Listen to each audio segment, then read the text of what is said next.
प्रकाश नंद रामकृष्ण नंदंकर नाती। देखंतु वर्तमान पुण्यात्मा रामकृष्ण नंदंकर गोटे कविता शीर्षक ओडिशा मोर देश, जहा चतुर्थ श्रेणी पाठ्यपुस्तक स्थान पाई।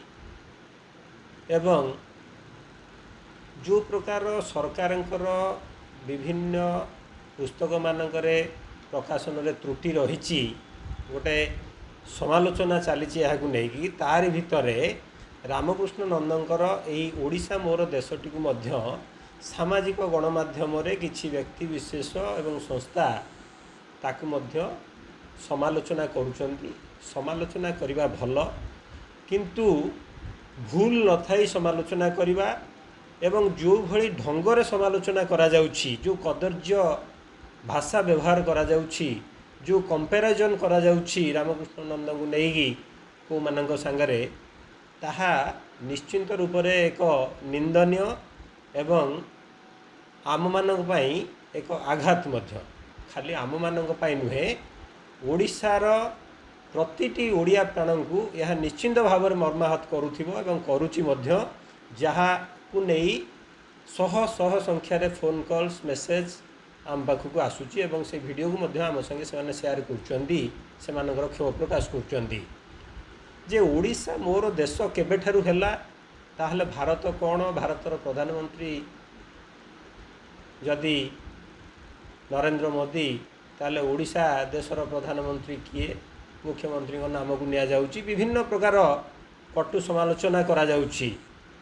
किंतु जो माने समालोचना करुचंती, कटाक्ष करुचंती, से माने जानी रखिबा उचित ओडिशा मोर देश यही जो शीर्षक कविताटी पुण्यात्मा रामकृष्ण नंदंकर, यह संपूर्ण रूप से ठीक एवं एथिरे कौनसी हेले भूल नहीं, जहाँ वर्तमान पाठ्यपुस्तक स्थान पाई। खाली यही विषयटी नुहे, 50 वर्षरु ऊर्ध्व धरी रामकृष्ण नंदंकर अनेक लेखा विद्यालय मानकरे स्थान पाई आसुची पाठ्यपुस्तक एवं पिला माने पाठ पढ़ुचंदी।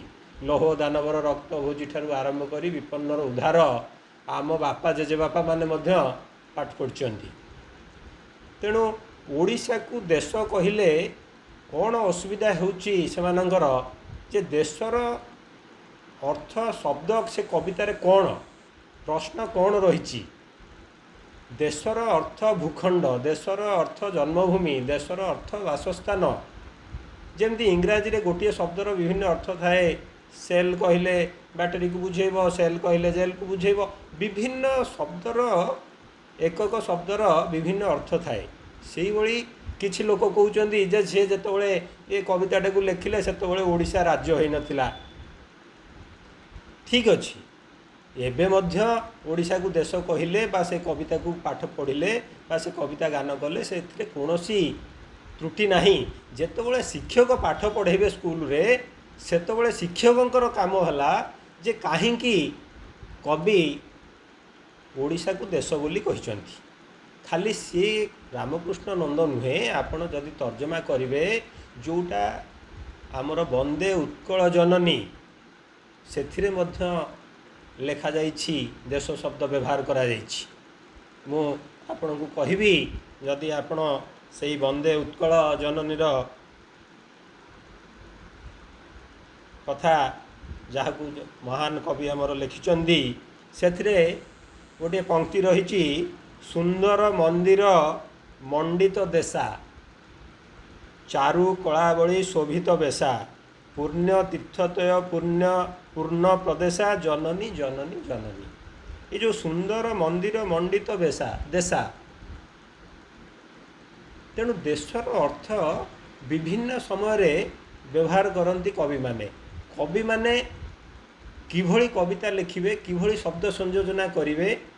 तेणु ये कथा कौन रामकृष्ण नंद जी पाटना विश्वविद्यालय जी मैट्रिक परीक्षक थिले, उत्कल विश्वविद्यालय जी मैट्रिक इंग्राजी परीक्षक पुणी थिले, रामकृष्ण नंदक भली जड़े महान कवि महान लेखक जीए जहाँ को शिशु मनोविज्ञानी बोली कहुए, जी प्रथमे चिंता कले जे भाषा ଓଡ଼ିଆ ବଞ୍ଚିବାକୁ ହେଲେ, ଓଡ଼ିଆ ଭାଷା ବଞ୍ଚିବାକୁ ହେଲେ ଯେ କୁନି କୁନି କୋମଳମତି ପିଲାମାନଙ୍କ ଭିତରେ ମୂଳରୁ ଓଡ଼ିଆ ଭାଷାକୁ ପୂରେଇ ଦେବାକୁ ପଡ଼ିବ ତାଙ୍କ ମୁଣ୍ଡରେ। ଯିଏ ଆହେ ଦୟାମୟ ବିଶ୍ୱବିହାରୀ ପରି ସର୍ବଧର୍ମ ସମାନର ପ୍ରାର୍ଥନା ରଚନା କରି ଯିଏ ଦିଗ୍ଦର୍ଶନ ଦେଇଗଲେ ସମାଜକୁ ଯୁଗ ଯୁଗ ପାଇଁ, ଇ ଯେଉଁମାନେ ସମାଲୋଚନା କରୁଛନ୍ତି ତାଙ୍କୁ ସେମାନେ କ'ଣ ଏତେ ଜ୍ଞାନୀ? ତେଣୁ ରାମକୃଷ୍ଣ ନନ୍ଦଙ୍କୁ ସମାଲୋଚନା କରିବା ଅର୍ଥ ଆମ ବୁନିୟାଦକୁ ତାଚ୍ଛଲ୍ୟ କରିବା, ଆମ ବୁନିୟାଦକୁ ନ ଚିହ୍ନିବା। ପ୍ରତିଟି ଓଡ଼ିଆ, ଓଡ଼ିଶାର ମାଟି, ଓଡ଼ିଆ ପ୍ରାଣ ଏବଂ ଓଡ଼ିଶାବାସୀଙ୍କୁ ଅବମାନନା କରିବା ହେଉଛି ରାମକୃଷ୍ଣ ନନ୍ଦଙ୍କୁ ସମାଲୋଚନା କରିବା ଏବଂ ଯେଉଁମାନେ କରୁଛନ୍ତି। ତେଣୁ ସେମାନେ ସେଥିରୁ ନିବୃତ୍ତ ରୁହନ୍ତୁ। ଅତୀତରେ ମଧ୍ୟ ଅନେକ ଏଇଭଳି ଦୁଃସାହସ କରିଛନ୍ତି ଏବଂ ପର ମୁହୂର୍ତ୍ତରେ ସେମାନେ ତାଙ୍କର ଭୁଲ ବୁଝିପାରିଛନ୍ତି ଏବଂ କ୍ଷମା ପ୍ରାର୍ଥନା କରିଛନ୍ତି। ତେଣୁ ଆମେ ବାରମ୍ବାର କହୁଛୁ, ଯେଉଁମାନେ ରାମକୃଷ୍ଣ ନନ୍ଦଙ୍କର ଲେଖାକୁ ବା ରାମକୃଷ୍ଣ ନନ୍ଦଙ୍କୁ କଟାକ୍ଷ କରୁଛନ୍ତି ଏବଂ ତାଙ୍କ ବିଷୟରେ ଟିପ୍ପଣୀ କରୁଛନ୍ତି, ସେମାନେ ପ୍ରଥମେ ରାମକୃଷ୍ଣ ନନ୍ଦଙ୍କର ବିଷୟରେ ପ୍ରାଞ୍ଜଳ ଭାବରେ ଜାଣନ୍ତୁ, ବୁଝନ୍ତୁ। ଯେଉଁ କଥା ତୁକୁ ମୁସି ଟୁକେଇ ମୁସି, ହାତୀ ନେ ଘୋଡ଼ା ନେ, ମୋ ପେଙ୍କାଳି ବଜେଇ ଦେ, ଚକା ଚକା ଭଉଁରୀ, ମାମୁଁ ଘର ଚଉଁରୀ, ଯାହାକୁ ଆମ ଆଈମାନେ, ଅଜାମାନେ, ଜେଜେବାପା ଜେଜେମା ମାନେ ଆମକୁ, ଆମ ବାପାଙ୍କୁ କୋଳରେ ବସେଇ ଶୁଣଉଥିଲେ, ତାର ସ୍ରଷ୍ଟା ହେଉଛନ୍ତି ରାମକୃଷ୍ଣ ନନ୍ଦ। ରାମକୃଷ୍ଣ ନନ୍ଦ ସାହିତ୍ୟ ଏକାଡେମୀ ପୁରସ୍କାର ପାଇଛନ୍ତି। ଯେଉଁ ଝୁମୁକା ସଂକଳନ, ଯେଉଁ ପୁସ୍ତକ ରହିଛି କାବ୍ୟ ସଂକଳନ ଝୁମୁକା ପୁସ୍ତକ, ଯାହା ସାହିତ୍ୟ ଏକାଡେମୀ ଦ୍ୱାରା ପୁରସ୍କୃତ ହୋଇଥିଲା, ଏଇ ଓଡ଼ିଶା ମୋର ଦେଶଟି ସେଇ କାବ୍ୟ ସଂକଳନ ଝୁମୁକା ପୁସ୍ତକରୁ ଆନିତ।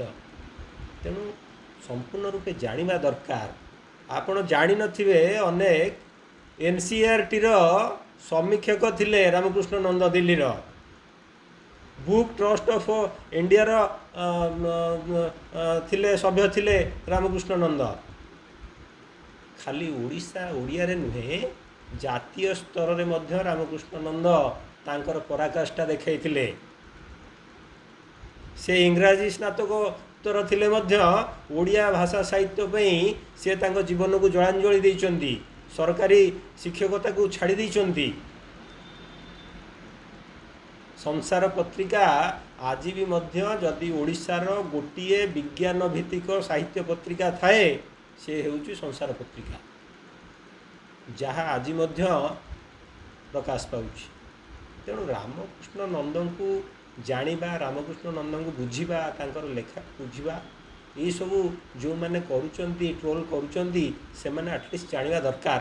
ଆମେ ଏତିକି ନିବେଦନ କରିବୁ ସେମାନଙ୍କୁ, ସେମାନେ ଏଥିରୁ ନିବୃତ୍ତ ରୁହନ୍ତୁ ଏବଂ ରାଜ୍ୟ ସରକାରଙ୍କୁ ଆମେ ଅନୁରୋଧ କରିବୁ, ରାମକୃଷ୍ଣ ନନ୍ଦଙ୍କ ଭଳି ଜଣେ ମହାନ ସାରସ୍ୱତ ସାଧକ, ଶିଶୁ ମନୋବିଜ୍ଞାନୀ, ଶିଶୁ ସାହିତ୍ୟିକ, ଶିଶୁ ସାହିତ୍ୟର ଯିଏ ଯୁଗସ୍ରଷ୍ଟା, ତାଙ୍କ ପ୍ରତି ଯେଉଁମାନେ ଏଭଳି ଅଶାଳୀନ ମନ୍ତବ୍ୟ ବ୍ୟବହାର କରୁଛନ୍ତି, ଦୁଃସାହସ କରୁଛନ୍ତି, ସେମାନଙ୍କ ଉପରେ ରାଜ୍ୟ ସରକାର, ସଂସ୍କୃତି ବିଭାଗ ଏବଂ ଆଇନ ବିଭାଗ ଯେଉଁ ରହିଛି ଆମର, ସେମାନେ କଠୋର ଦଣ୍ଡ ବ୍ୟବସ୍ଥା କରନ୍ତୁ ଏବଂ କାର୍ଯ୍ୟାନୁଷ୍ଠାନ ଗ୍ରହଣ କରିବାକୁ ଆମେ ନିବେଦନ କରୁଛୁ ସରକାରଙ୍କୁ।